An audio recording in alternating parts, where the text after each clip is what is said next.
So yeah, I'm going to be continuing with my live reading of my book, The New Normal: Autistic Musings on the Threat of a Broken Society. Um, Seemed to go pretty well last time, and hopefully it'll be another good one. Just a shout out to people watching. Currently, I have a book available for pre-order. It's called Cams in Crisis: Writings on Cam's Failures to Support Autistic People. You can find it by the link in my bio. Um, you can pre-order it on Kindle currently, and there'll be a paperback version come out on the 14th of January alongside the Kindle release. Although you can't pre-order the paperback at the moment, but you can pre-order the Kindle version. So yeah, please do grab it if you can. Um, so the next section I'm going to read from this book is about autistic representation in the media, and that's what this chapter is called: autistic representation in the media. And Again, I wrote this book 2, 3 years ago now. So when you hear dates, say a couple of years ago would be referring to 2020, that sort of thing. Um, but yeah, let's get started. So, autistic representation in the media. If Sia's film did any good for the autistic community, it opened up a wider conversation about how autistic people are represented and portrayed in popular media. There are very few, if any, perfect representations. One could argue that this is an impossibility anyway, given the diverse nature of autistic presentations. This has opened up the wider conversation of disability representation in general. One might think that in the enlightened 2020s, disabled actors have ample opportunity to portray their own disabilities on screen. Sadly, the vast majority of disabled roles are given to non disabled folk. My personal opinion on this is that it comes from a place of ableism. The people in charge of casting assume that we won't be able to handle the pressure of working in the media. To put it another way, they believe that non disabled people are more capable of portraying us. Our capability is always in question. This also highlights a greater issue. Media representations don't care if their portrayal is authentic. Stigma pays out. The majority of people feed the deficit and tragedy narratives because it makes them feel better about themselves. The attitude of look at those poor disabled people brings in billions to various industries every year.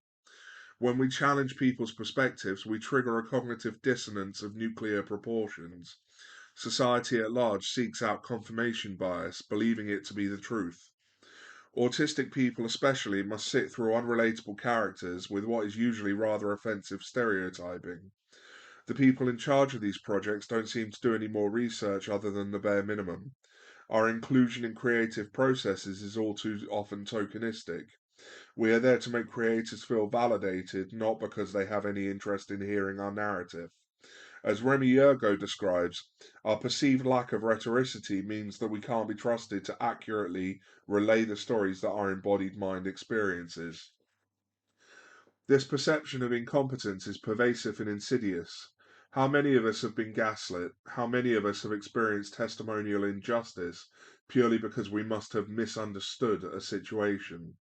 This is the kind of thinking that arises from a society that values one particular embodiment of experience over countless others. This is what we experience in a society that needs so desperately to not just invalidate us for their own comfort, but deny our humanity. We need to continue to put pressure on production companies and creators to put disabled actors in disabled roles. We have the right to tell our own stories. Autistic people have cried out nothing about us without us for years. This hashtag in particular has been something for us to rally behind, referring to the importance of autistic voices on matters pertaining to autism. It's time that the world started listening. We have a story to tell, and we can tell that story quite competently if society only listened. People should feel uncomfortable with our stories, because only when we feel uncomfortable can we do the internal work to establish why we feel that way. Comfort lets us continue believing the lie. Comfort is the death of truth. Autistic people are not a stereotype. They are a beautifully diverse tapestry of human experience, and we as autistics have a right to decide how that tapestry is shown to the world. We certainly won't settle for less. So this chapter has to do with autistic representation in the media, and first of all, I would highlight that I talk about disability in it, and I know some people are uncomfortable with the concept of disability around autism, but I like to think in terms of the social model and the predicament model. So, think in terms of disability, it has biological origins, but the degree to which we're disabled depends on the environment we're in. So, if we're in an inaccessible environment, of course, we're going to feel more disabled. Um, and that's really how I view disability. Um, it's never as clear cut as that, but it has a lot to do with that. But on a wider note, we're talking about autistic representation in the media. Now, whenever I ask people to talk about representations they really don't like in the media, there's three that I hear a lot. First of all, Sheldon Cooper in The Big Bang, although he's never explicitly said to be autistic.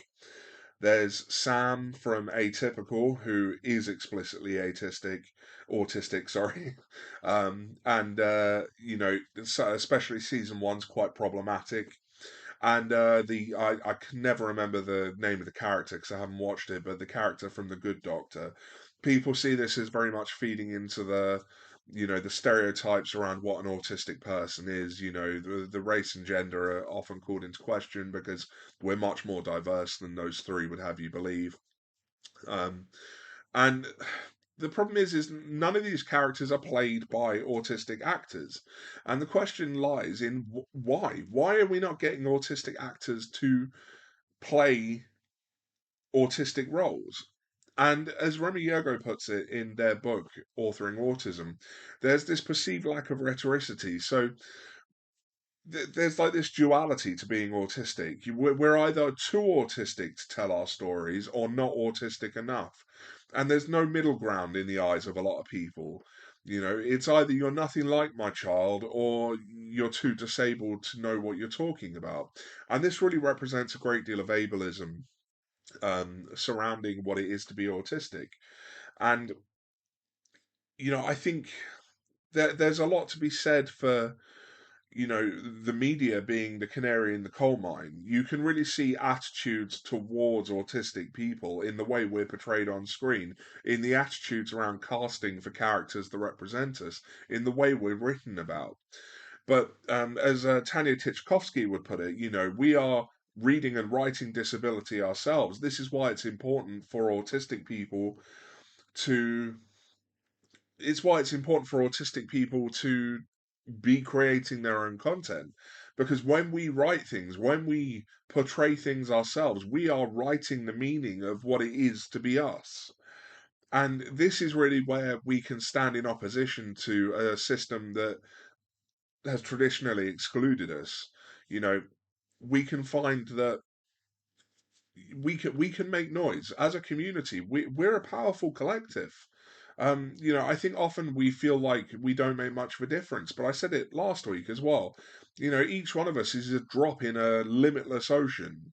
That there is a great deal of power to be found in collective action, and that's why it's important to have autistic content creators, not just on social media platforms, but also on media, like big media platforms, because what we're doing is we are diverting attention from these poor representations of autistic people in the media.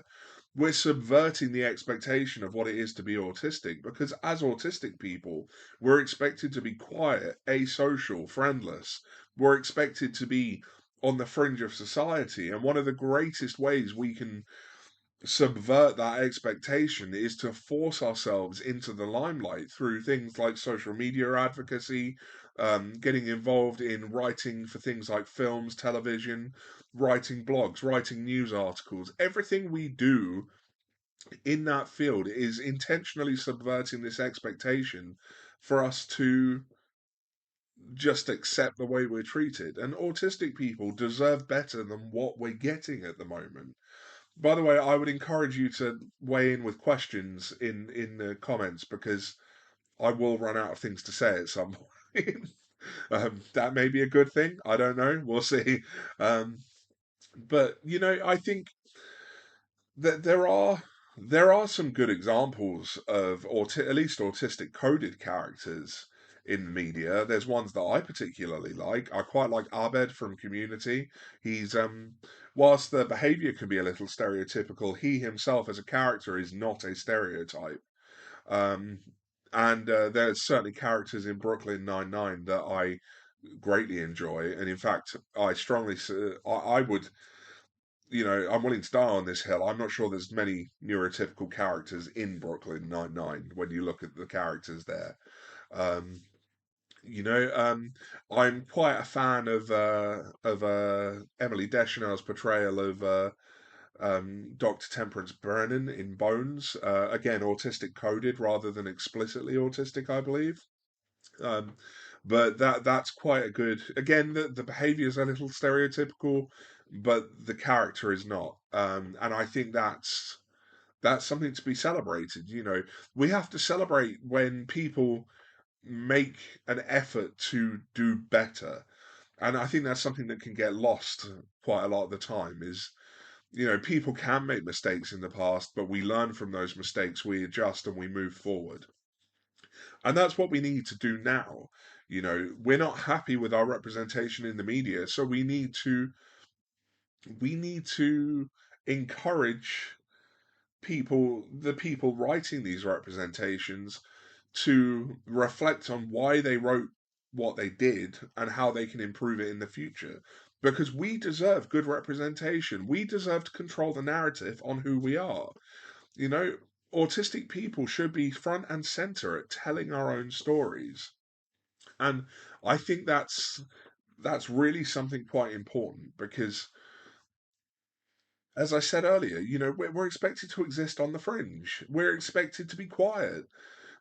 For a long time now, we have had our stories told for us, and it needn't be that way. I know a community that this affects a great deal is the non-speaking autistic community. Even in our own community, we have autistic people speaking over non-speakers, and this is something we have to be careful of when we're trying to support marginalized communities. It's okay to be an ally, but our actions should never drown out the real lived experience, and that goes for all autistic people. We should be creating together. We should be working together.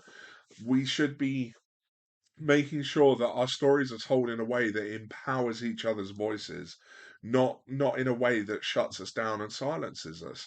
And that's not to say that there aren't people in our community who have harmful views. There are people in our community who have harmful views, but I feel it's better to empower the majority and perhaps a few of the harmful minority get through than it is to shut down an entire community. And so, when we're talking about a marginalized community, we need lots of people. That's what I mean by the majority. We need lots of people to be voicing their experience, because my experience isn't the same as yours. It's not the same as my sister's. It's not the same as my son's. You know, each of us has our own unique experience, and sometimes those experiences are going to make us uncomfortable because I think maybe it's even just a human thing. We want to find familiarity in other people. Um, but the nature of being human is that we only have our own experience. Even the version of us inside our mind is different to the version of us in the mind of everyone else around us. You know, and it always reminds me of that quote from Cloud Atlas. To know thyself is through the eyes of the other. That's not the exact quote, but basically you can only know yourself through the eyes of the other. So who we are, the person we are that exists, is different for every single person who knows us, and we deserve to reclaim some of that. I feel, especially as autistic people, which means that we need to, as I said, empower each other. And that really is why I was writing about autistic representation in the media, because we have been disenfranchised by our representation in the media. We have been silenced. When I think about the Sia film that that inspired that particular chapter, that was a horrific debacle.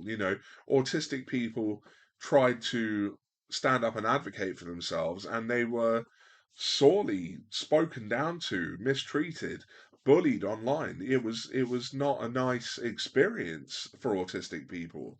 And even those of us who had a bit more of a hands-on approach to trying to change the outcome of that film, we were lied to.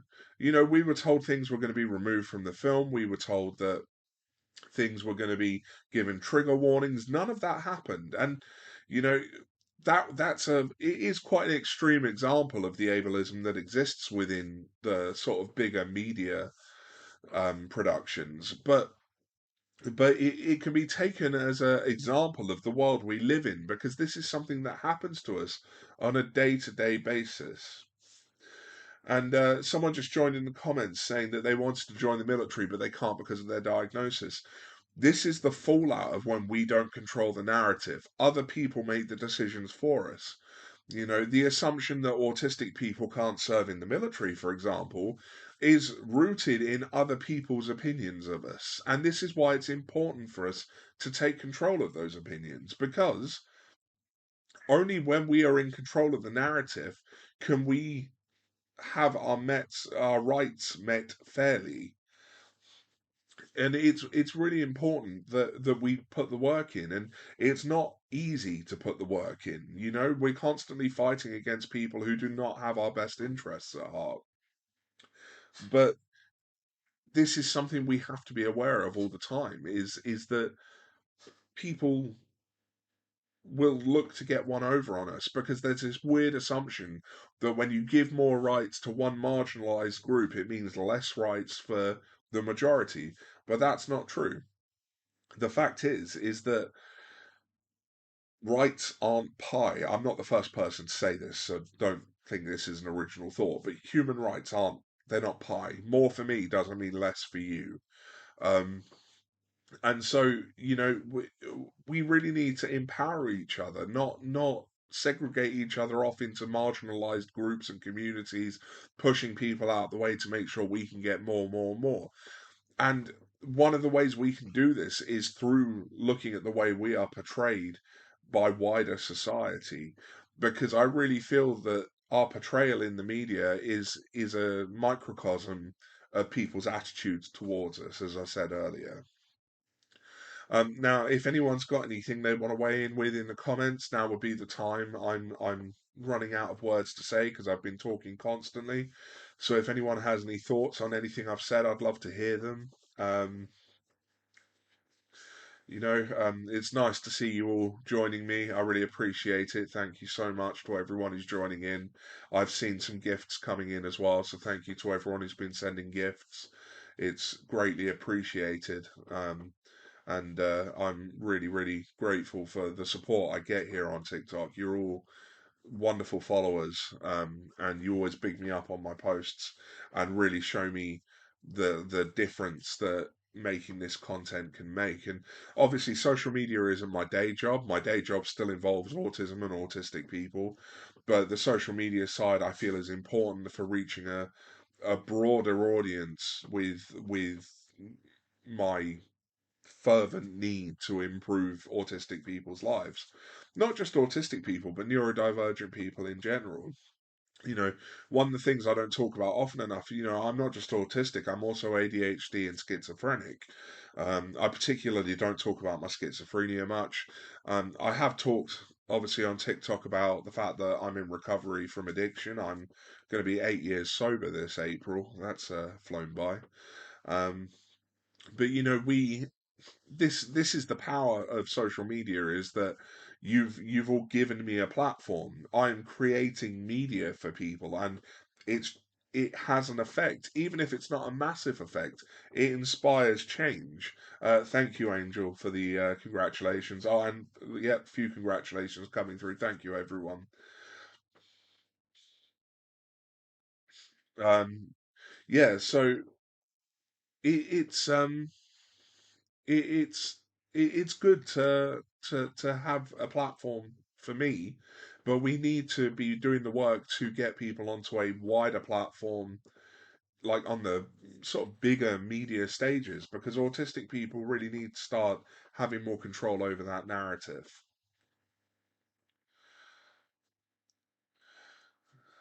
And yeah, no, it's really good being live for you all tonight. I have more or less run out of things to say. So I'll just stick with the comments for a bit, and I will read that chapter one more time for people who've joined later. I'll do that in a minute. But yeah, no, thank you everyone who's joined me tonight. It's really appreciated. Um, Oakling, thank you so much for your comment. That's really lovely. I'm so glad I've helped you. That's all I want to do. I want to be the person I needed 10 years ago. Because 10 years ago I really needed someone, and there wasn't many people around. um, so if I can help even just one or two people, then I'll feel like I've done something good. Oh, someone's asking about my post on Facebook today. What can Senkos do to help kids in school? Okay, well, it's slightly off topic, but yeah. So for people watching who don't know what a Senko is a special educational needs coordinator, which is a role in UK schools, basically managing the provision for disabled kids in school. And it's a hot topic at the moment because the UK government is trying to push um, kids back into school who have been what they call persistent absentees. Now, the problem with this is it doesn't tell the whole story. A lot of those kids who are persistent absentees have been victimized by the school system. It's not a good environment for them. I work with kids who have been traumatized by the school system. I've seen some really upsetting things. Um, and this sudden need to push kids back into school, it's not taking account of the fact that the school environment is not right for every child. And part of improving that would be to improve the Senko provision. Now, I'm not an expert on Senkos, but from what I understand, a lot of their training is in resource management rather than disability, and I feel it would benefit disabled kids a lot if Senkos were trained more specifically around the disabilities they're working with. And in particular, I'm thinking they need to learn from lived experience. You can learn a lot from textbooks, but that theoretical knowledge is no good if you can't contextualize it within lived experience. Now, obviously some Senkos have their own lived experience, but a lot of them don't. And so when we're looking at special educational needs coordinators, we need to be thinking, how can we get lived experience to them? Now, obviously, in the NHS, we've got things like the Oliver McGowan mandatory training. Now, say what you will about it, yeah, okay, it's historic that that training is, mandatory autism and learning disability training in the NHS. We don't have something like that in education yet, which we strongly need. And the problem with the training in the NHS is that it doesn't go far enough and it doesn't really have enough lived experience in it. So we need that. There's a lot more work to do, and the problem is this pressure is always put on the marginalized community. We are expected to give the labor of providing this information. Now, one thing I would say is that Senkos who are out there could seek out lived experience themselves. There are a lot of us writing, making video content, all sorts. There's podcasts sharing their lived experience. That is a bunch of free resources that are out there if they only look. But as Angel just said, I feel the Senko do nothing to support our kids, even down to our kids being shoved in isolation. So that is a huge issue. A lot of schools in place of meaningful support will use things like restrictive practice. So we're talking physical restraint and seclusion. Now, I've done work with the International Coalition Against Restraint and Seclusion myself, and I'm quite an avid supporter of theirs. And they did publish quite an interesting report last year on restrictive practice in English schools. And I will say, if you go and read it, some of the contents is quite upsetting to read. It's an important report, but it highlights a lot of things that if it was being done to a neurotypical or a non-disabled child, people would be up in arms. And the question is, why are they not up in arms now? Um, but actually, you can trace this back again. You can link this to what we're talking about here, media representation. Because we've not been able to be the narrators of our own story, other people have decided what we need. You know, because we are not front and center saying this is what we need and this is how to handle us, they that other people have assumed that they know the best way to handle our situations. And the truth is, being neurodivergent isn't always sunshine and rainbows. You know, I'm very affirmative of neurodivergent people. I believe that it's a wonderful thing to be neurodivergent, but it doesn't mean it's good all the time. It's neutral. It comes with positives and negatives, particularly in the society we live in. And this is one of the nuances that gets lost when we're not telling our own stories, is the fact that something doesn't have to be a good thing all the time to still be something to be proud of. You know, we can be proud of ourselves for a multitude of reasons. It doesn't have to be because nothing bad ever happens. And it's when we get to tell those stories, those realities of life, that people like the special educational needs coordinators have access to information that challenges their preconceived notions, challenges the idea that we are difficult students or, school refusers, or that we're aggressive or disruptive or unruly, because all of those things that they see as standard for us tend to actually be a result of being in an environment that is not well designed for us. And those environments could be better designed for us if we were front and center telling our own stories, if we were the ones telling our stories in films, in television, in books. Speaking of books, please do check out the Underdog series by Chris Bonello. Chris Bonello runs the Facebook page Autistic Not Weird, and Underdogs has some pretty good disability representation in it. Um, yeah, and as Angel just said, the other one is that parents are overprotective, which isn't the case. I agree. Now, there can be an element of, I've seen cases where parents are perhaps a little too nervous about expanding boundaries and they keep the child's world quite small. That can be a problem. You have to be willing to, push boundaries where it's safe to do so, because as neurodivergent people, we have this tendency, I think, I know I do, to stay in the safe zone. But the thing is it's only when we push those boundaries that the safe zone gets bigger. So we do have to encourage our children to step outside of their safe zone every now and then in a way that is sustainable and protective. But there's a lot of institutionalized parent care blame. I know, especially here in the UK, there is a great deal of blame towards parents, especially when you think about social care proceedings of any sort, CAMS, we're talking about mental health services, education. Um, a lot of the time, parents are blamed for bad outcomes for their children, and they don't look to the wider issues in the environment or even wider issues in society, which, when you're part of a marginalized group, there's usually quite a lot of reasons for bad outcomes, and it's very rarely the parents.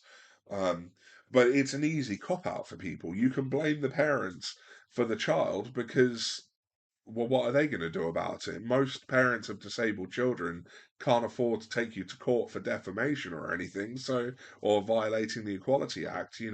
This is one of the things you have to recognize is, equality laws are only as good as the way they're enforced, which, if no one can hold you to account on them, they're not being enforced. Um, Chihuahua says, I finally got an EHCP in July. My daughter is thriving in year 7. Now they want to delete most of it. That doesn't surprise me. Services are not a big fan of, doing what they're legally supposed to do. Um, and yeah, I've seen this time and time again. Um, there's a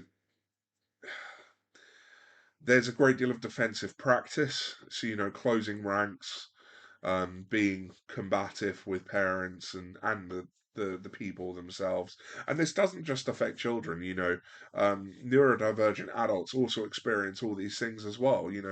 We talk a lot about the way it affects children, but actually, there's a great deal of all of this being directed at fully grown adults. It's not okay.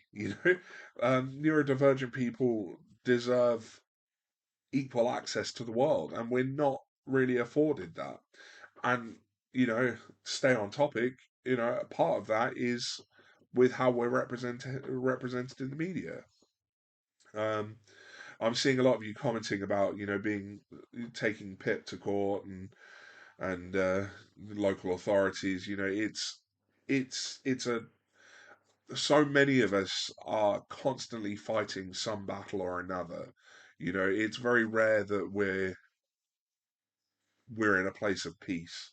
To be neurodivergent is often to be fighting something on some front, um, and it can be incredibly tiring. And so I hope in part that I take some of the pressure off of each of you with my content creation, because we don't all have the cognitive resources, let's say, the spoons, to be publicly challenging people. Sometimes all we can do is get up and fight just our own battle, and that's what I hope I do with the work I do, is show people that there are people alongside them. So even if you're fighting your own battle, just know that people like me, we're stood there with you, even if we're not physically there in person. We're trying to change the systems, we're trying to change the world, and that sounds very grandiose, but that's what needs to happen. The world is built on a foundation that is not well designed for everyone, um, and it's not even just neurodivergent people who suffer from the way the world is designed. I'm actually to meet. I'm not sure there's anyone who is not affected in some way by the way the world is designed. It's incredibly difficult. But when you're in a marginalized group such as neurodivergent communities, it's an amplified thing, and the more intersections of experience that come into it, the more amplified that becomes. And that's why it's important that we are lifting each other up rather than tearing each other down. Because even if we can't always agree on everything, one thing we can agree on is that we want the best for our community, for our children, for the people we love and care for, and that's why we're all here. It's really important that we're lifting each other up. Um, I'm sort of coming to the end of the time I've allotted for this. I don't do very long lives on TikTok at the moment. I'm still getting used to it. What I want to do is just reread the chapter that started this all, because I know a few people have joined after I left. It's for don't worry, it's not you're not going to be sat here for like an hour. It's quite short. But the chapter was called Autistic Representation in the Media, and I'm just going to read it once more before signing off. If Sia's film did any good for the autistic community, it opened up a wider conversation about how autistic people are represented and portrayed in popular media. There are very few, if any, perfect representations. One could argue that this is an impossibility anyway, given the diverse nature of autistic presentations. This has opened up the wider conversation of disability representation in general. One might think that in the enlightened 2020s, disabled actors have ample opportunity to portray their own disabilities on screen. Sadly, the vast majority of disabled roles are given to non disabled folk. My personal opinion on this is that it comes from a place of ableism. The people in charge of casting assume that we won't be able to handle the pressure of working in the media. To put it another way, they believe that non disabled people are more capable of portraying us. Our capability is always in question. This also highlights a greater issue. Media representations don't care if their portrayal is authentic. Stigma pays out. The majority of people feed the deficit and tragedy narratives because it makes them feel better about themselves. The attitude of look at those poor disabled people brings in billions to various industries every year. When we challenge people's perspectives, we trigger a cognitive dissonance of nuclear proportions. Society at large seeks out confirmation bias, believing it to be the truth. Autistic people, especially, must sit through unrelatable characters and what is usually rather offensive stereotyping. The people in charge of these projects don't seem to do any more research other than the bare minimum. Our inclusion in creative processes is all too often tokenistic. We're there to make creators feel validated, not because they have any interest in hearing our narrative. As Remy Yergo describes, our perceived lack of rhetoricity means that we can't be trusted to accurately relay the stories that our embodied mind experiences. This perception of incompetence is pervasive and insidious. How many of us have been gaslit? How many of us have experienced testimonial injustice purely because we must have misunderstood a situation? This is the kind of thinking that arises from a society that values one particular embodiment of experience over countless others. This is what we experience in a society that needs so desperately to not just invalidate us for their own comfort, but deny our humanity. We need to continue to put pressure on production companies and creators to put disabled actors in disabled roles. We have the right to tell our own stories. Autistic people have cried out nothing about us without us for years. This hashtag in particular has been something for us to rally behind, referring to the importance of autistic voices on matters pertaining to autism. It's time that the world started listening. We have a story to tell, and we can tell that story quite competently if society only listened. People should feel uncomfortable with our stories, because only when we feel uncomfortable can we do the internal work to establish why we feel that way. Comfort lets us continue believing the lie. Comfort is the death of truth. Autistic people are not a stereotype. They are a beautifully diverse tapestry of human experience, and we as autistics have a right to decide how that tapestry is shown to the world. We certainly won't settle for less. So yeah, that was from my book, The New Normal: Autistic Musings on the Threat of a Broken Society. Please check out my live events on my profile. I'm doing another live this coming Sunday at 6 p.m. UK time for the launch of my new book, Cams in Crisis, which looks at the failure of CAMS to support autistic young people. That book is available currently for pre-order from Amazon for Kindle. The paperback will launch with the book release on Sunday. So yeah, please do check out the link in my bio, check out my live schedule.